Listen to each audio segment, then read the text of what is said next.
اللهم صل وسلم وبارك عليك يا حبيبي يا رسول الله، عليه افضل الصلاه والسلام. ازيكم يا حبايبي، عاملين ايه؟ يا رب تكونوا بخير. لايك وشير واشتراك في القناه وفعلوا لي زر الجرس عشان يوصلكوا كل جديد. بالله عليكم ما تخرجوش من الفيديو ده لما تعملوا لي اللايك والاشتراك وتفعلوا زر الجرس، سواء على الفيسبوك منوعات بنوته مصريه او على اليوتيوب يومياتي في مطبخ اميره. النهارده هنعمل ايه بقى؟ هنعمل باتيه القرص، قرص الباتيه اللي هي بالجبنه. هنعملها بحشوتين، جبنة ومربى. نشوف الطريقة ونشوف المقادير ونشوفها هي عاملة ازاي اصلا معانا. شايفين؟ ما شاء الله ما شاء الله. انا عملت من كيلو دقيق عملت صاجين كبار، صاج وسط وصاج صغير، يعني صاج كبير وصاج وسط والصينية الصغيرة دي. عملت من كيلو دي الثلاث صواني دول. بالله عليكم ما تخرجوش من الفيديو الا لما تعملوا لي الاشتراك او المتابعه على الفيسبوك وكومنت حلو منكم وتقولوا لي ايه رايكم في الباتيه العسل دون. اوريكم بقى كده، شوفوا شايفين عامل ازاي ومن جوه بقى. شايفين؟ مش عارفه بقى واضحه ولا ايه. ما شاء الله ما شاء الله، طعمه خطير وهش وحلو. جربوه على طريقتي وخشوا شوفوا الفيديو وقولوا لي ايه رايكم في الكومنتات. كلموا بقى اميره. ازيكم عاملين ايه؟ اعملوا لايك واعملوا شير وفعلوا زر الجرس واعملوا اشتراك لاحلى ماما. حبيبتي يا اميره، شايفين؟ خشوا بقى شوفوا الفيديو وشوفوا الطريقه بتاعتي وقولوا لي ايه رايكم في الكومنتات. وما تنسوش الاشتراك، انا حلفتكم بالله ما تخرجوش من الفيديو الا ما تعملوا اشتراك. يلا خشوا كملوا الفيديو. يلا بقى نخش على الفيديو نشوف هنعمل باتيه القرص ازاي. صلوا بينا على النبي كده يا جماعه وما تنسونيش في اللايك.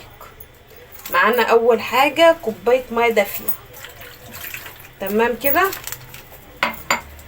ومعايا كيس خميره فوريه كده، تمام، يعني معيار معلقه كبيره. ومعايا حوالي نص كوبايه سكر. ليه؟ عشان الخميره تتفاعل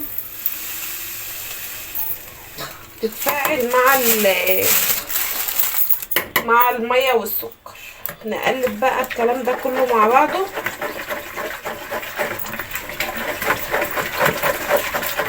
نقلب كويس جدا لحد ما السكر بتاعي يدوب والخميره بتاعتي تتفاعل. معايا ذره ملح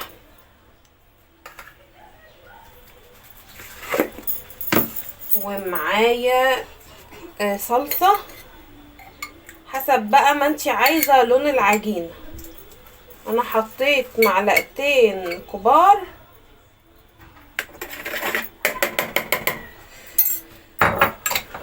على كيلو دقيق بتاعي. ونقلب برضه.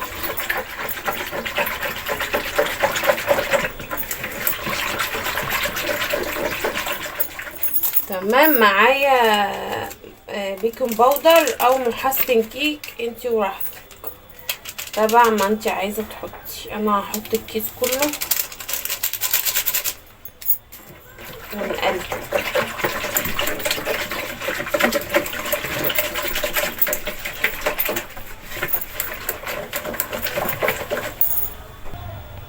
ومعايا نص كوبايه زيت،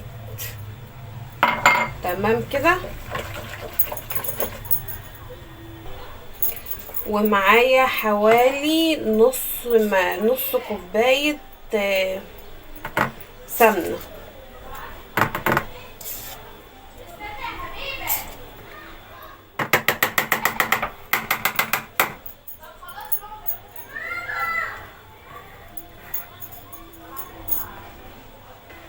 ونقلب بقى المكونات بتاعتي دي كلها لحد ما ندوبهم خالص.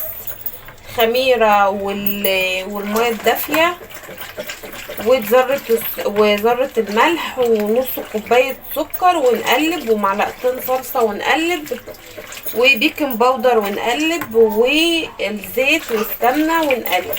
تمام كده. معايا كيلو دقيق نخلاه، مش هشتغل بيه كده يا جماعة، لازم يتنخل امان لينا احنا برضو، يعني ربما يكون في حاجة كده يبقى يتنخل احسن. ولو انت جايباه سايب كمان لازم تنخليه.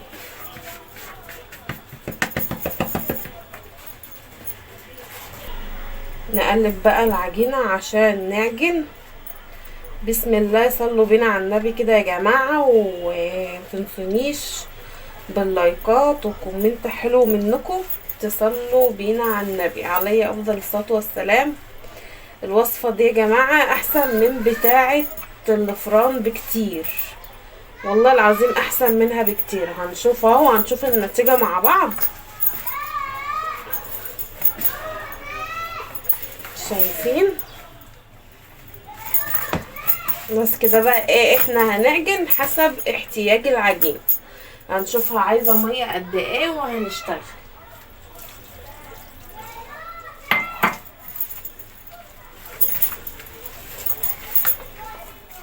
اهم حاجة العجن يبقى تمام، يعني لازم نعجن العجينة كويس جدا.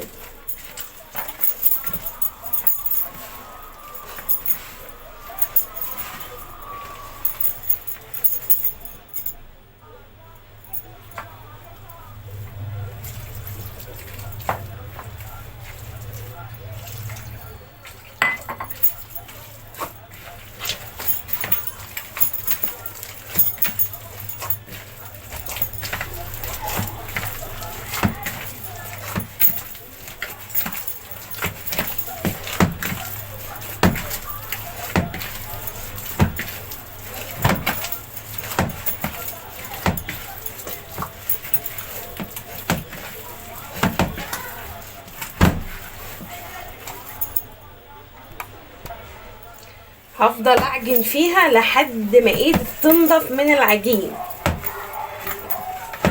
عشان العجينه بتاعتك تبقى ناجحه لازما ايدك تنضف. يعني انا اشوف ايدي مليانه عجين ازاي، لازما العجينه دي كلها تلم. هعجنها كويس وارجع لكم تاني. ادي اهي بعد ما عجنتها، شايفين اهي ما عادتش بتلزق ولا عادت اي حاجه، ما شاء الله اهي. ولونها بقى جميل ما شاء الله يعني.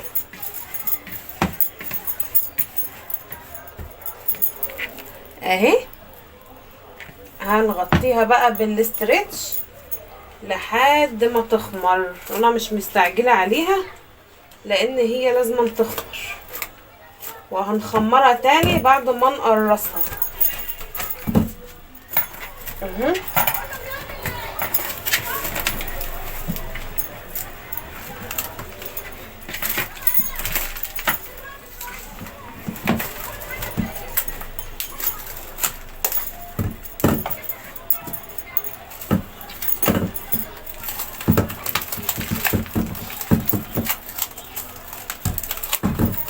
المكنة ارحم بكتير.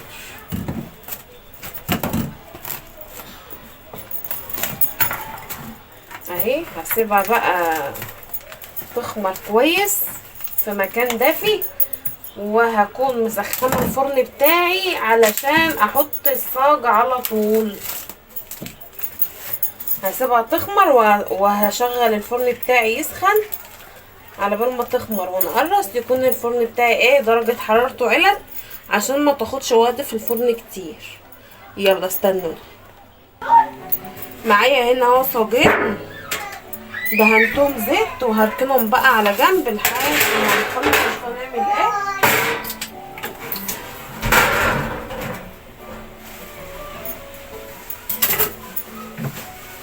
نجيب العجينة بتاعتي، الرخامة بتاعتي هنشفها كويس علشان اعمل عليها ده الجبن عشان الحشوة.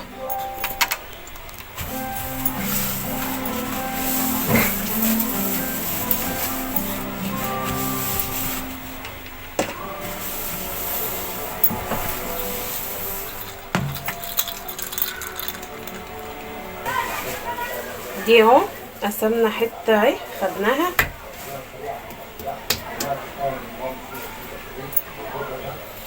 هنفرد اهو زي ما احنا شايفين. ايه يا ميم؟ نفردها كويس.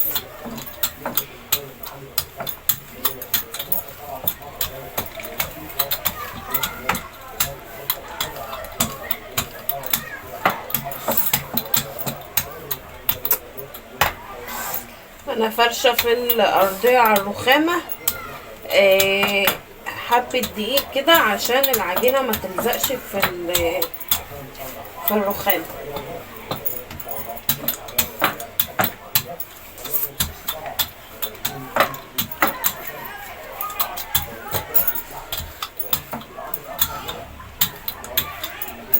شايفين انا فردتها اهو. هنعمل ايه بقى؟ كوبايه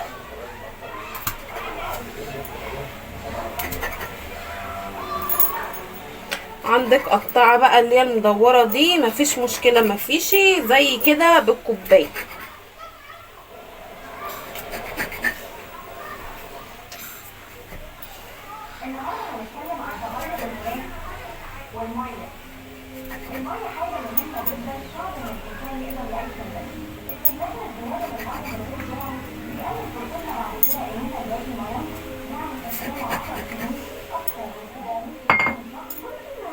هنشيل الزوايد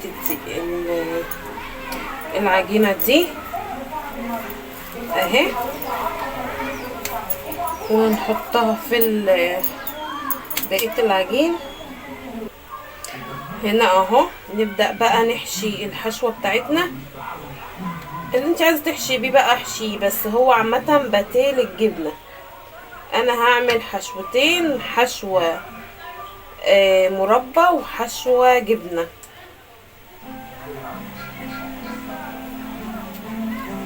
شايفين انا بقفلها ازاي اهي.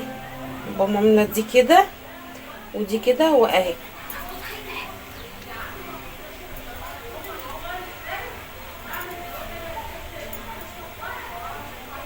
اهي شايفين ظهرها عامل ازاي، وهي اهي بطبي بس عليها كده وهكذا.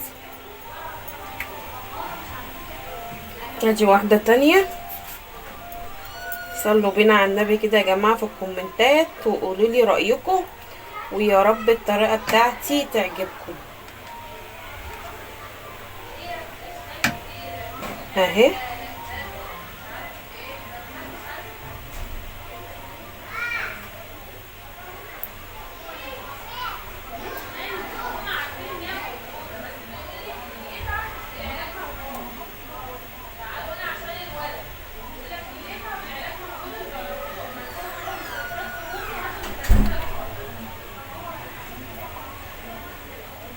اهي ما شاء الله لا حول ولا قوة الا بالله اهي. وهنشوفها بقى بعد ما هتخش الفرن ونشوف النتيجة مع بعض عاملة ازاي.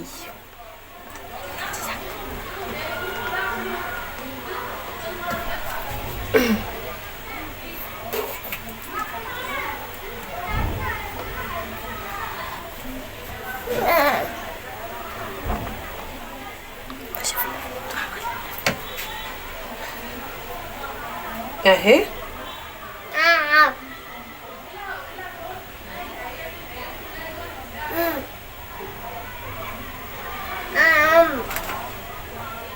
بنتني من هنا وبنتني من هنا.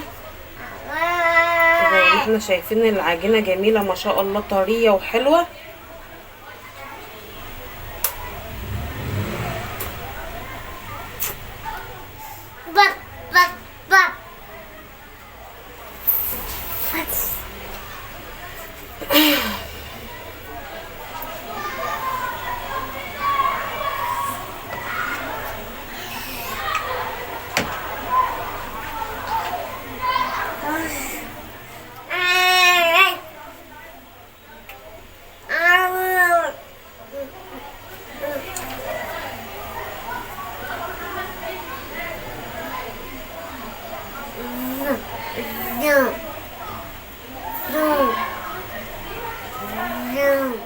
انا مولعه الفرن على بال ما اخلص يكون سخن.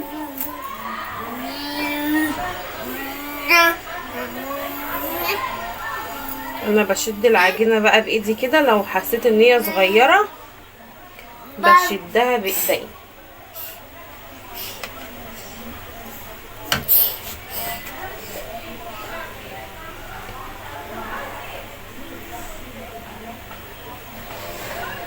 ولسه هتخمر وهتتضاعف في الفرن.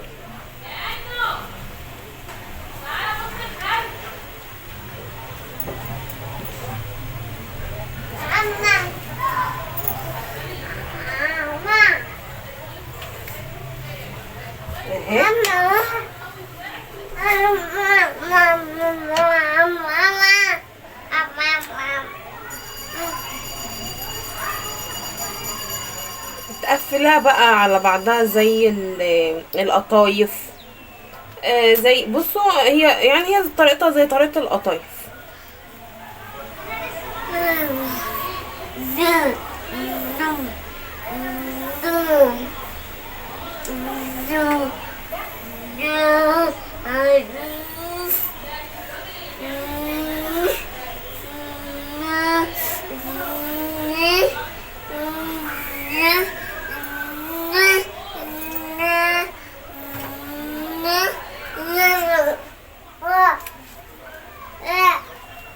وهكذا بقى نعمل الباقي كله عشان مطولش الفيديو عليكم اكتر من كده. ايه يا عم سليم؟ ايه ايه؟ في طريقة انك انت ممكن تلفيها على بعضها كده، وفي انك انت ممكن تلميها يا كده يا كده، انت وراحتك. اهي انا ما بتكش عليها قوي عشان الجبنه اهي ما شاء الله. اعمل معاكم بقى ايه اخر واحده واروح اعمل الكميه بتاعتي، ونرجع بعد ما اقرصها كلها.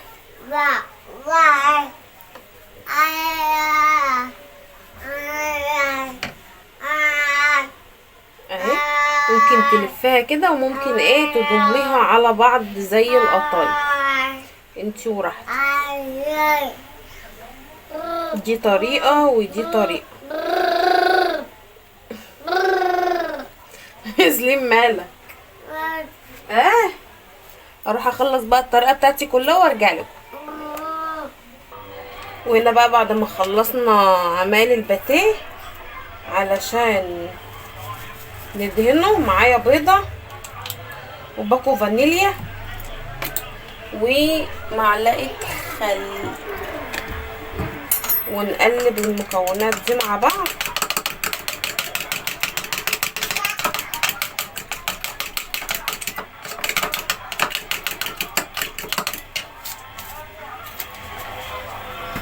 شايفين ما شاء الله؟ شايفين؟ ندهنه بقى علشان ندخل الفرن. بسم الله.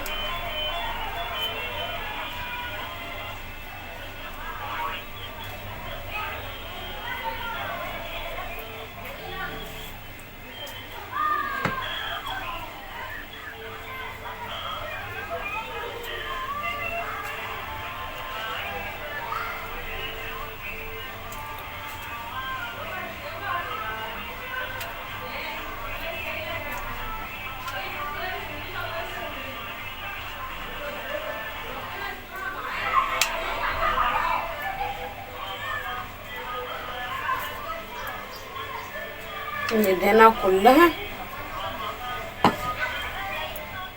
وبعد ما دهناها بالبيض والفانيليا والخل هنحط عليها حبة البركة اهو زي ما انتوا شايفين. وانا مسخنه الفرن بتاعي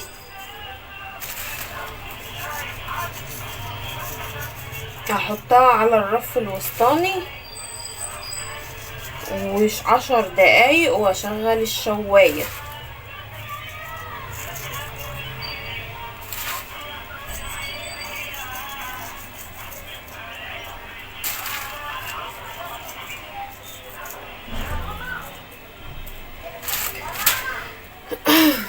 شايفين الصينيه بتاعتي اهي ما شاء الله. هدخلها الفرن على الرف الوسطاني واكمل بقيه الصواني وارجع لكم بقى بعد ما نسويه. بصوا ما شاء الله بعد ما طلعت من الفرن، دي اول صاج طلع، وده مع بعض. عملت ده جبنه وده جبنه وده مربى. عملت باتيه جبنه وباتيه مربى. شايفين ما شاء الله. بصوا هي سخنه لسه اصلا. شايفين من جوه عامله ازاي؟ شايفين هشه وحلوه ازاي؟ بس هي لسه سخنه. هي ما شاء الله ما شاء الله زي الفل اهي معايا، والعجينه بتاعها ما شاء الله ناجحه جدا. جربوها على طريقتي مش هتندموا. وقولوا لي ايه رايكم في الكومنتات. شايفين هي سخنه والله انا مش مستحمله، بس انا هسيبها لما تبرد عشان انقلها معاكم. تمام شايفين انا مش عايزه اتك عليها لان اكيد الجبن والمربى في قلبها الوقت سايحه عشان لسه سخن. فتبرد ونشيلها من الصاج مع بعض.